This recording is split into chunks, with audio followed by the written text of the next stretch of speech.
কোটা সংস্কার আন্দোলনকে কেন্দ্র করে মিরপুর গোলচত্বরে সংঘটিত সংঘর্ষে গত শুক্রবার মাথায় গুলিবিদ্ধ হয়ে মৃত্যু হয় মোহাম্মদ সাগর হোসেনের।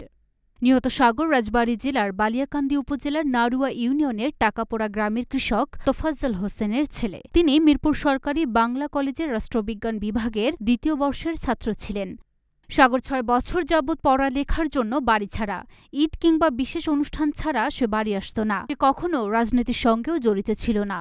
পরিবার সূত্রে জানা যায়, নারুয়ার স্থানীয় একটি প্রাথমিক বিদ্যালয় থেকে প্রাথমিকের গণ্ডি পার করে Liaquat Ali school and college থেকে ২০১৯ সালে মানবিকে এসএসসি পাশ করে। পরে রাজবাড়ী সরকারি কলেজ থেকে ২০২১ সালে এইচএসসি পাশ করে উচ্চশিক্ষার জন্য রাজধানীতে চলে যায়। সেখানে সে মিরপুর বাংলা কলেজে ২০২১-২২ শিক্ষাবর্ষে অনার্সে রাষ্ট্রবিজ্ঞান বিভাগে ভর্তি হয়। পরিবারের অভাব অনটনের জন্য পড়ালেখার পাশাপাশি সে পার্ট টাইম চাকরি করত।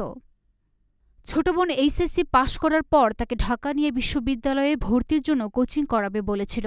কত স্বপ্ন ছিল, সব শেষ হয়ে গেল এক নিমিষেই। লুনা আফরোজ নিপা, ঢাকা পোস্ট।